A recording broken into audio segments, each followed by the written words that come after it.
A city where tourists see its beauty and corporations are expanding. Crime is constantly on the rise and opportunities for youth are lacking. But one man is creating an opportunity for many.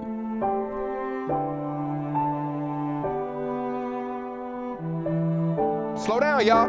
Y'all going too fast. He can't get in. Slide, move up, Tay. Make the rope bigger. Make it bigger. Mark, come in toward Tay. Tay, don't move. Right there. Step up, step closer, Max. Y'all slow down, slow down, slow down. Ready, set, in. Go, Max, jump. Okay, back up. You got to come in faster.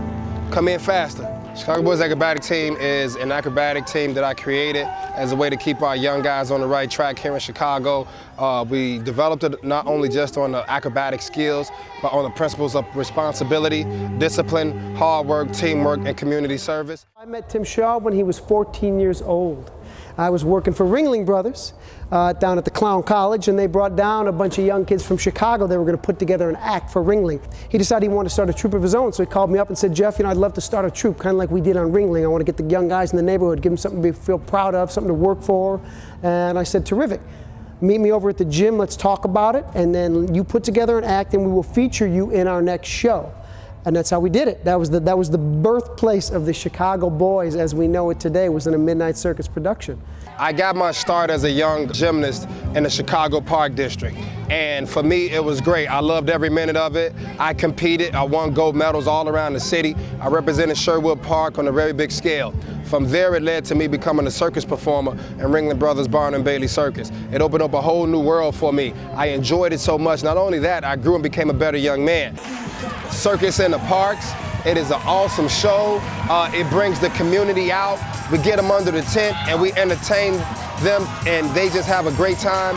It came together for the kids and the community as a fundraiser to build money, to build playgrounds for our children. So this show is not only just a show, it's a community thing, and it means a lot to us.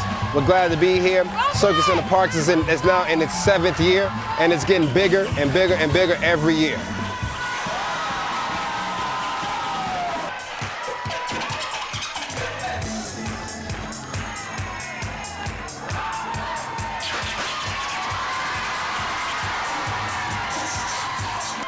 Who wants to join the circus? Well, get in here, it's your turn!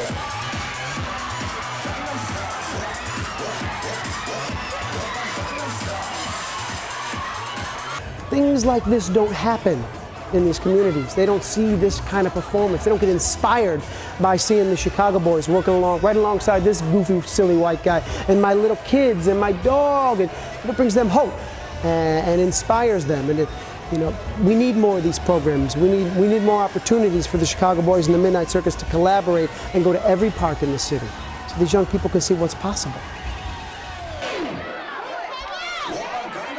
The requirements to be a member of the Chicago Boyz Acrobatic Team are basically requirements for life. We want our guys to make sure that they are doing well and succeeding in the classroom first. There's no negotiation in that area.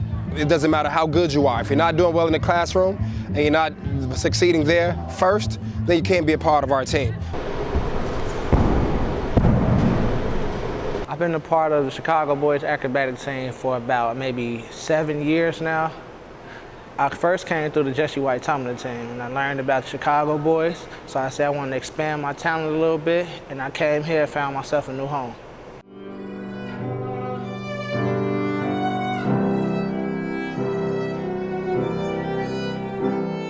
According to the City of Chicago data portal, there has been 105 reports of violent crimes in the West Englewood community from August 8th to September 7th in 2013.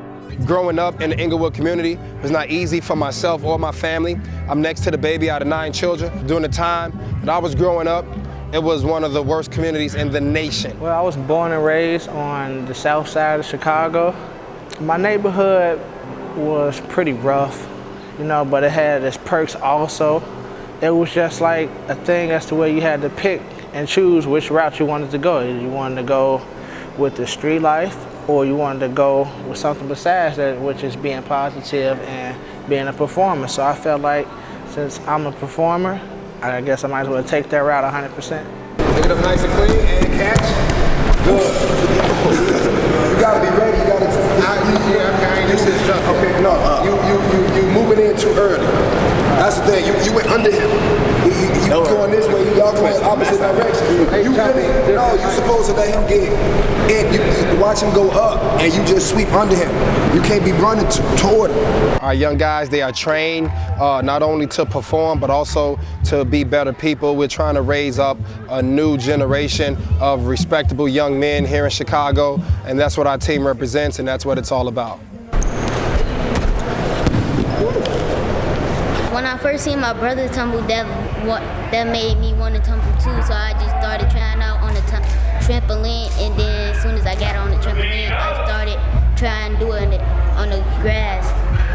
When I tumble, it's like I'm in my own world with nobody in it. You got a lot of supporters, and you can also have a lot of people that down talk you about the field of performing that I'm in, because most people don't really see a future coming out of being a tumbler or an acrobat or something like that. So it was like very unexpected.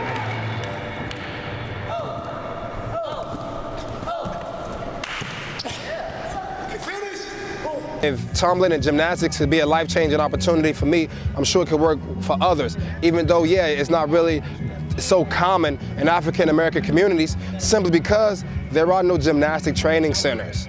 That's why. I'm sure if there was a place where people can go and train, they would go. I mean, I'm not saying it's going to be easy. It's tough. It's tough learning to tumble. It's tough learning to perform. It's tough learning those jump rope tricks. You know, and also you just don't do a show. You just don't do tricks. You learn to perform when you're doing this. It's like you have to step out of your own comfort zone and step out your own personality to be a performer. You want to put smiles on those kids' faces, and you see it. It's like you just get a feeling inside that you just feel good on yourself that you can make somebody else smile. The perception of this is not so much that it's weird, but that it's easy. Our guys are trained so well that they make our acrobatic show look easy. And when we get new members in, the first thing they realize is how hard it actually is, and how tough it is, and how your body has to be in shape, and how your mind has to be in shape. And so from there, all of those preconceptions go out the window.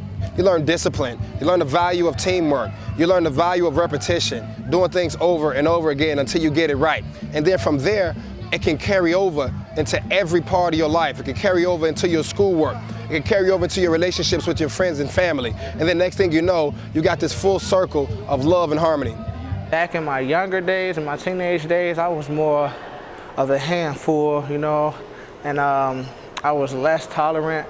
But it was just like once I joined this team, I became more active with my positive side. And it's like I learned how to exercise better behavior.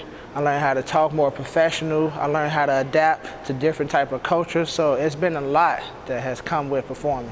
Tim Shaw is my coach before anything, but he chose to put in that 110% effort as to making us better men. So it's not just about going out there and doing the shows, making a few dollars, but it's also about making us better. We're like a family. All the rest of the performers are like brothers, and Tim is like a father to all of us. He is like a father to these young men. He is like a mother. He is like an uncle. He is like a friend. He is like a mentor. He is like a pastor. I mean, these young men looked at Tim for many more things than just how to jump over a rope. I mean, he is a beacon of hope for these young men. He is a disciplinarian. You know, a lot of these kids, they would take a different path in life if they were not part of the Chicago Boys and if they were not really under the tutelage of Mr. Tim Shaw. So maybe I can have my own team and I can do to younger guys what Tim did for us, which is give us that chance. That's all most of us guys need, is just that chance. Being on a show as big as America's Got Talent is just phenomenal. We take ourselves to another level when we go out there to do that show. Being a part of a movement so big, it's like a feeling that's not even explainable. You know, it's hard to really sit and tell a person how you really feel deep down inside, but I can say that it's one of the best feelings I've ever felt in my entire life. It's not easy. You're on camera in front of America. The shows are done live. You only have 90 seconds. There's no room for error. You have to be big on that stage. And for us, it's not that much of an adjustment because we have done thousands of shows over the past few years, and our guys are they're ready for this moment. We performed in big circuses. We've done halftime shows from coast to coast. We've been to every state in the United States. We performed in Canada, Chile, China, Mexico, even the Bahamas. So right now, at this time, America's Got Talent couldn't have came at a better moment because we're ready for it. We're ready for the spotlight. We're ready for our time to shine. We feel like we're here for a purpose, and we're gonna take advantage of it. He's one of a kind. We need to figure out how we can clone Tim Shaw.